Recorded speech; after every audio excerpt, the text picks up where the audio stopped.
원피스 재등장한 캐릭터 탑 7. 7. 하치. 하치는 과거 아론 일당으로 밀짚모자 일당 2인자 조로와 싸웠던 인물입니다. 하치와 아론 일당은 밀짚모자 일당의 나미에게 나쁜 짓을 일삼았습니다.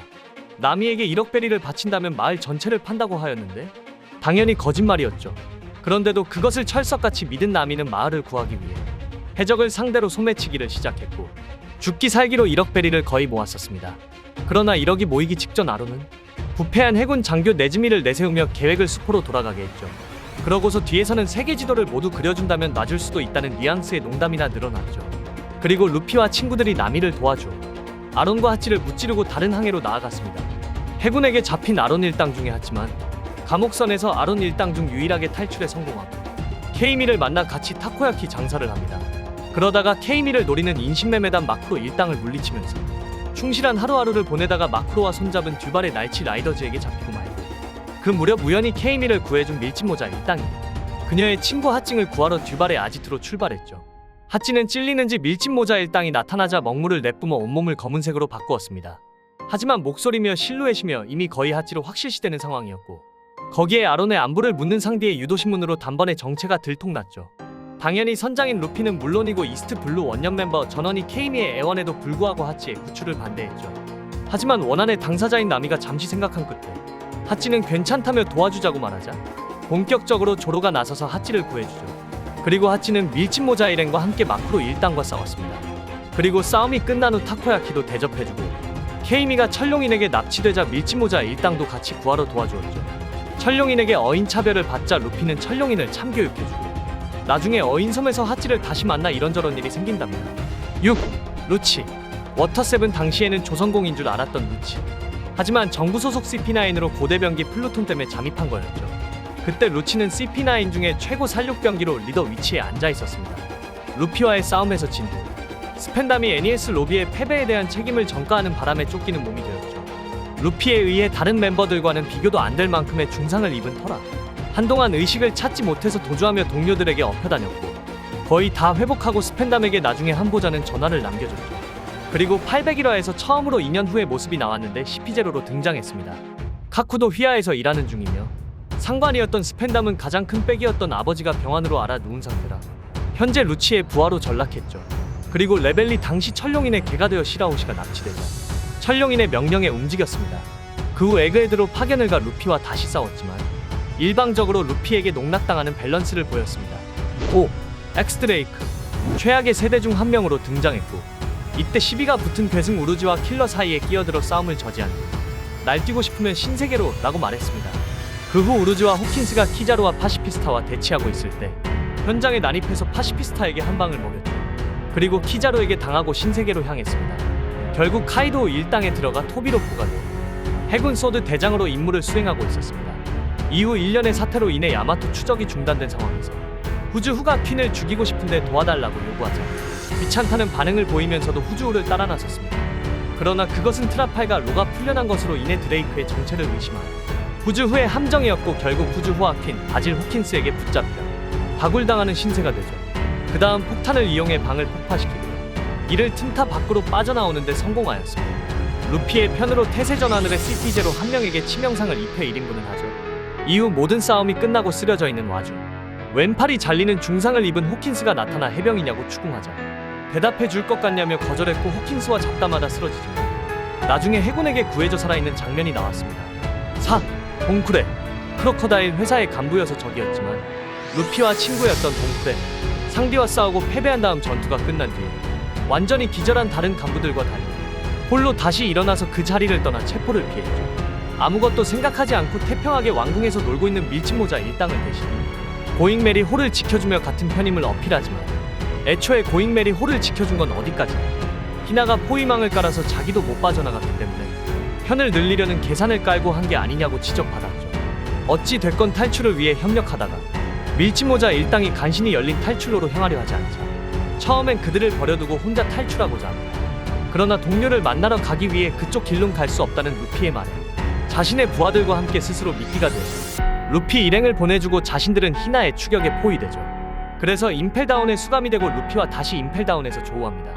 버기, 미스터3와 함께 루피 파티에 합류했고 직후 레벨 5에서 마젤란과 대치하자 자신의 경고에 불구하고 루피가 마젤란과 싸우자 결국 루피를 뒤로하고 혼자 도망치고 말았지만 그 자리에서 마젤란에게 다 잡히느니 반드시 구해내겠다며 해독할 방법이 없다는 루피를 구하기 위해 기적의 사람으로 불리던 이반코프를 찾기 위해 레벨 5로 잠입하죠.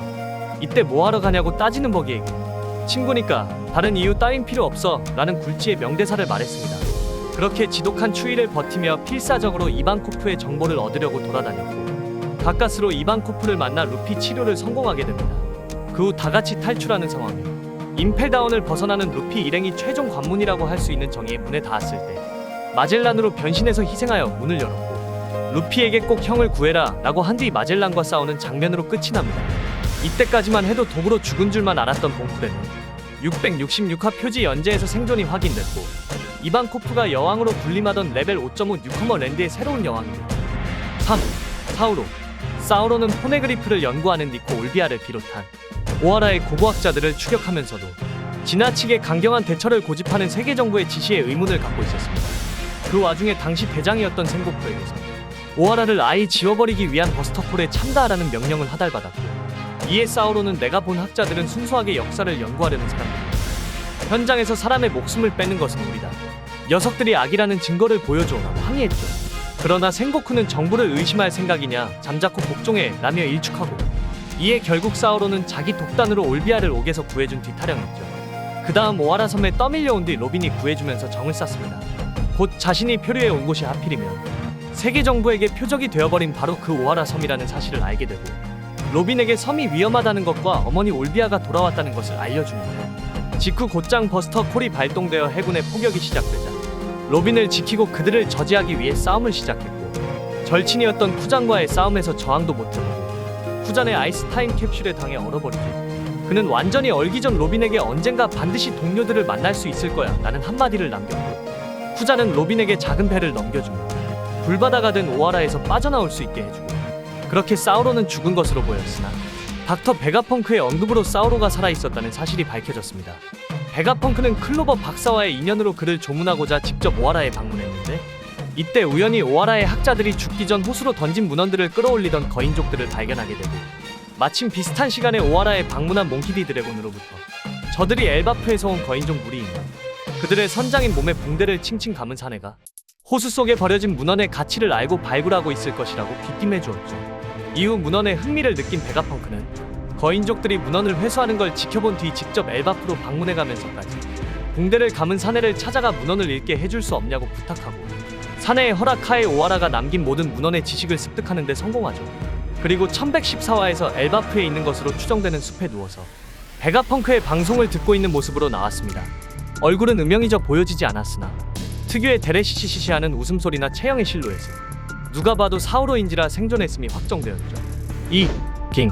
첫 등장은 해상 레스토랑 발라티에에서 풀보디에게 후송당하던 중 탈옥해서 식사를 구걸하는 걸로 나옵니다. 돈을 내라고 하는 파티에게 해적답게 총으로 머리를 겨누며 먹을 거 내놓으라고 협박하나 도리어 파티에게 식탁제로 처맞게 되죠. 허나 상디의 도움으로 아사는 면하게 됩니다. 그 후 상디에게 엎드려 절하며 이 은혜는 잊지 않겠다고 하며 발라티에를 떠나죠. 빙과의 약속과 달리 음식을 다 먹자마자 발라티에를 협박하는 클리코. 이후 역시 아사 직전인 클리코와 남은 부하들이 탕걸레짝인 배를 이끌고 발라티에로 다시 돌아오죠. 이유는 식량 조달이었고 빙과는 식량 조달만 하고 평화적으로 가기로 약속했었으나 클리크는 음식들 다 먹자마자 돌변의 발라티에를 협박했습니다. 이때 항의하는 깅도 팔을 움켜쥐어 제압해버리죠. 클리크가 요구하는 것은 100인분의 식량과 발라티에 그 자체. 깅은 은인을 배신하게 된 상황에 탄식과 후회를 하죠. 그래서 어쩔 수 없이 싸움이 일어나고 깅은 자기에게 은혜를 베풀어준 상대인이 자신이 죽이겠다고 하며 상디와 싸우죠. 그러다 클리크가 독가스를 발포했는데 루피가 클리크의 졸개둘에게서 방독면을 빼앗아 깅과 상디에게 건네주는데 정작 루피 본인은 방독면을 챙기지 못했습니다.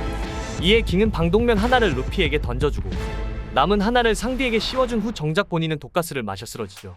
루피가 클리크를 박살내버린 뒤 의식이 없는 상태에서 발광하는 클리크를 복부 가격으로 기절시키고 난 후 어깨에 들쳐매고는 남아있는 해적단원들을 쪽배 한 척에 싣고 어디론가 떠나버리는데 떠나기 전 루피에게 위대한 항로에서 보자라는 말을 남겼습니다.